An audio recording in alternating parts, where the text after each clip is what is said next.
అన్ని ఇండస్ట్రీల సినీ ప్రియులు ఇదే నామం జపిస్తున్నారు. ఇప్పటికే కల్కి ఫీవర్ విదేశాలను కూడా పాకేసింది. కలెక్షన్లు కూడా మామూలుగా లేవని టాక్. అసలు తెలుగు సినిమా చూస్తున్నామా, హాలీవుడ్ సినిమాను చూస్తున్నామా అనే ఫీలింగ్ ప్రతి ప్రేక్షకుడికి కలిగింది. మరీ ముఖ్యంగా ప్రీ ఇంటర్వెల్ నుంచి సినిమా ఓ హైప్ వచ్చింది. చివరి 20 నిమిషాల గురించి ఎంత చెప్పినా తక్కువే అని నాగ్ అశ్విన్ ఒక ట్రాన్స్ లోకి తీసుకెళ్లిపోయాడని తెలుపుతున్నారు. చాలా మంది నార్త్ ఇండియన్స్ అమితాబ్ ను హిందీ దర్శకులు గొప్ప హీరోగా చూపించారు. కానీ నాగ్ అశ్విన్ మాత్రం ఒక లెజెండ్ ను చూపించాడని, లార్జర్ దెన్ లైఫ్ క్యారెక్టర్ ను ఇచ్చాడని మాట్లాడుకుంటున్నారు.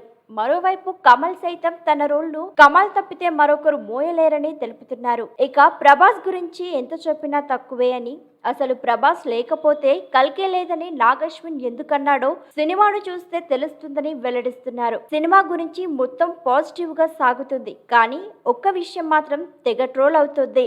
అదేంటంటే సినిమాకు విజయ్ దేవరకొండనే మైనస్ అని తెగ ట్రోల్ చేస్తున్నారు.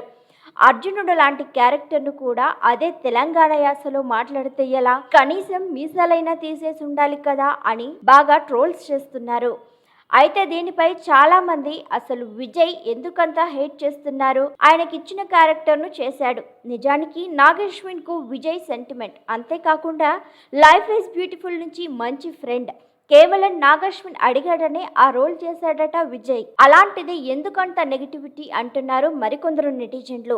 మరి ఈ నెగిటివిటీ ఎంత దూరం వెళ్తుందో చూడాలి. అసలు ముందు నుంచి విజయ్ ను ఒక వర్గపు ఆడియన్స్ హేట్ చేస్తూనే ఉన్నారు. ఈ మధ్య కాలంలో విజయ్ దేవరకొండ లాంటి నటుడిని ఆ క్రేజ్ ను మరొకరికి చూడలేదు. పవన్ కళ్యాణ్ తర్వాత టాలీవుడ్ లో యూత్ లో అంత క్రేజ్ తెచ్చుకున్న హీరో విజయ్ దేవరకొండనే. అంతెందుకు బాలీవుడ్ లో సైతం విజయ్ కు మంచి క్రేజ్ ఉంది. మన వాళ్లకు అంతగా నచ్చలేదేమో కానీ నార్త్ లో విజయ్ స్క్రీన్ పై కనిపించగానే ఈలలు గోళలతో థియేటర్లు దద్దరిల్లిపోతున్నాయట. మరిన్ని ట్రెండింగ్ వీడియోల కోసం న్యూస్ 18 తెలుగు ఛానల్ ను సబ్స్క్రైబ్ చేసుకోండి.